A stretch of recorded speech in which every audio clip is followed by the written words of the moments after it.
আমাৰ প্ৰথম হেৰি হৈছে আমাক কমতাপুৰ দিব লাগিব কাৰণ নমস্কাৰ মোৰ নাম সঞ্জীৱ অধিকাৰী আপোনাক সকলোকে স্বাগতম জনাইছোঁ আজি মোৰ লগত উপস্থিত আছে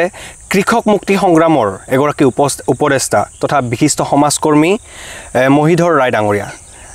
দাদা আপোনাক প্ৰথমে আমাৰ স্বাগতম জনাইছোঁ নমস্কাৰ আপোনালোকলৈও দেৰিকৈ হ'লেও ইংৰাজী নৱবৰ্ষৰ শুভেচ্ছা জ্ঞাপন কৰিছোঁ আৰু ভোগালী বিহুৰ শুভেচ্ছা একেলগে যাচিছোঁ ধন্যবাদ বহুত বহুত ধন্যবাদ তাৰপিছত আমি আজি দাদাৰ বিষয়ে ভালকৈ জানিম তেখেতে ৰাজনৈতিক তথা ব্যক্তিগত জীৱন আৰু সামাজিক জীৱনত কেনেদৰে নিজকে আগুৱাই লৈ গৈ আছে তাৰ বিষয়ে জানিম দাদা প্ৰথমে আপোনাৰ বয়সটো আমি জানিব বিচাৰিম বয়স 45 হ'ল 50 হ'ব আৰু বেছি দিন নাই আচ্ছা আপুনি ব্যক্তিগত শিক্ষা ক'ত কৰিছে মানিকপুৰ হাই ছেকেণ্ডাৰীৰ পৰা গৈ বান্ধৱত মই সায়েন্স পঢ়িছিলোঁ হাই ছেকেণ্ডাৰী বিজনী বান্ধৱ তাৰপিছত বজালী কলেজ BSc কৰিলোঁ 2002 আৰু আছোঁ এনেকৈ লাগি আৰু ব্যক্তিগত জীৱনত আপুনি কিবা কৰে নে নাই ব্যক্তিগত জীৱন বুলি ক'লে ঠিক বেলেগটো একো নাই ঘৰৰ অকণমান আছে হাচতীয়া ধন সেনেকৈ খাই আছোঁ ঘৰৰ টকাৰে চলি আছোঁ আৰু এক কথাত ক'ব গ'লে আৰু ধৰি লওক খেতি বাতি আছে আমাৰ খেতি আছে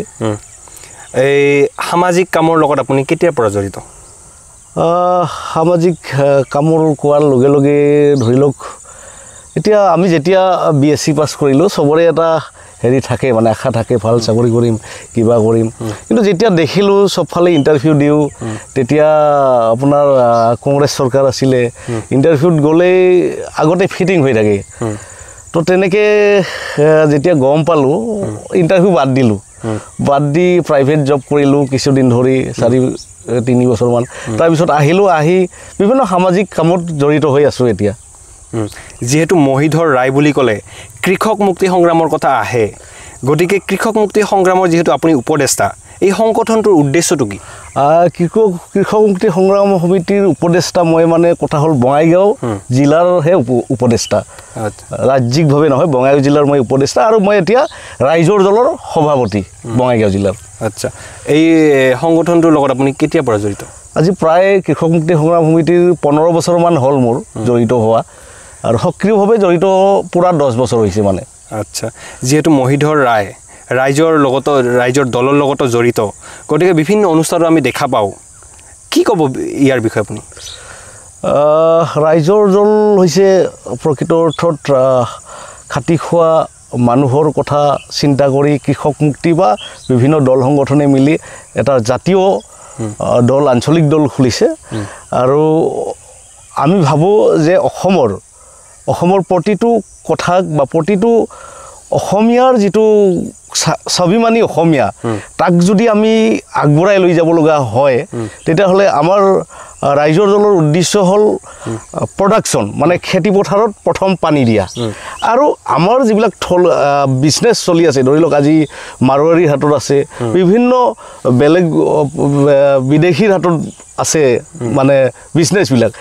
সেই বিজনেছবিলাক অসমীয়াৰ প্ৰকৃত অৰ্থত গাঁৱৰ মানুহৰ হাতত আহিব লাগে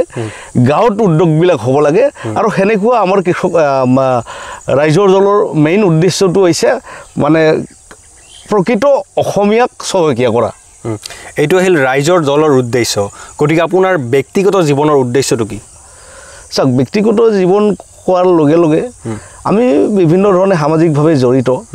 আৰু উদ্দেশ্য বুলি কোৱা নাযায় য'ত যিটো কথাৰে আমি বিচাৰোঁ যে ৰাইজৰ প্ৰকৃত অৰ্থত শ্ৰমিক খাটি খোৱা মানুহৰ কথাখিনি আমি উপস্থাপন কৰিব বিচাৰোঁ আৰু সেনেকৈ কেতিয়াবা যদি মানে সেই সুবিধাটো আমি ল'ব বিচাৰোঁ যে অসমৰ স্বাৰ্থত অসমীয়াৰ স্বাৰ্থত খাটি খোৱা মানুহৰ স্বাৰ্থত স্বাভিমানী অসমীয়া হোৱাৰ কাৰণে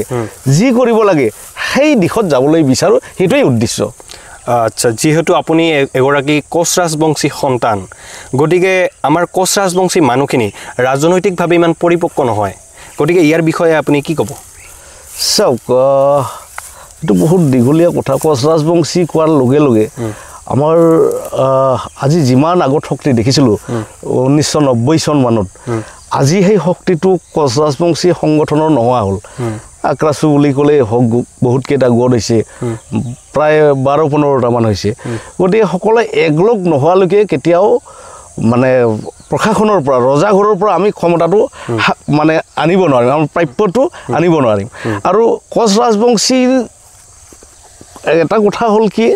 যে আমাৰ স্বাভিমান, আমাৰ যিটো জন্মগত, আমাৰ প্ৰথম হেৰি হৈছে আমাক কমতাপুৰ দিব লাগিব, কাৰণ কমতাপুৰ কাৰো বেলেগৰ নহয়, সেইটো আমাৰ। আৰু জন্মলগ্নৰ অধিকাৰ হৈছে আমাৰ কমতাপুৰ, কমতাপুৰ আমাক লাগিবই।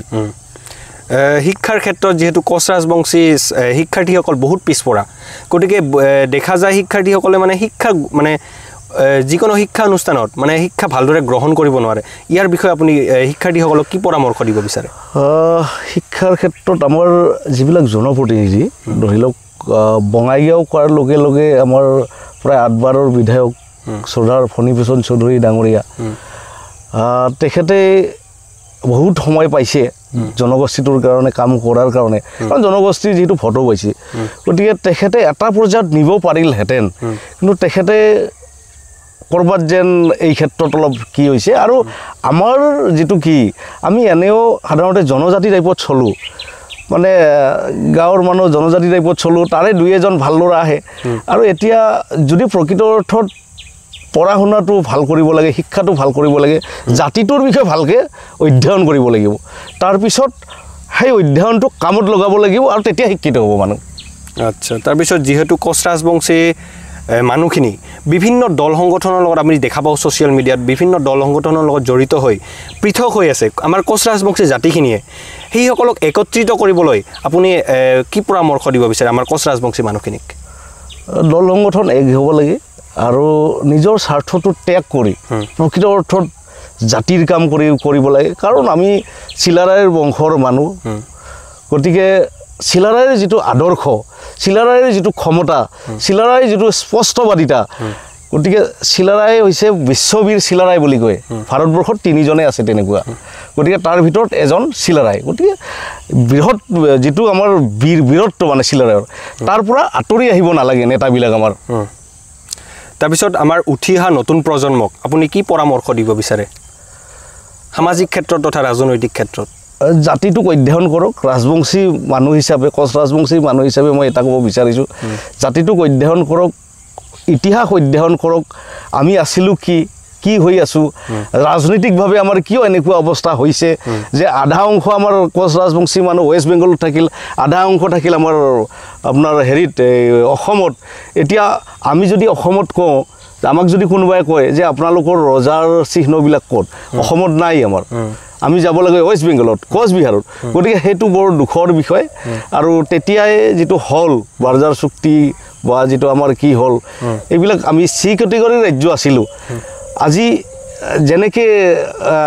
কোচ ৰাজবংশীক ডিপ্ৰাইভ কৰিছে, তেতিয়াৰ পৰাই কৰিছে আৰু এতিয়াও কৰি আছে, গতিকে এতিয়া লগ হোৱাৰ সময় হ'ল, একেলগে লগ হৈ যিমান সকলো নিজৰ পদ হেৰিবিলাক স্বাৰ্থবিলাক ত্যাগ কৰি জাতিৰ হৈ কাম কৰিব লাগে। তাৰপিছত কোচ ৰাজবংশী পৃথক জনজাতিকৰণ আৰু পৃথক কমতাপুৰ ৰাজ্যৰ কাৰণে আপুনি অসম চৰকাৰক কি ক'ব বিচাৰে? চাওক, আমাৰ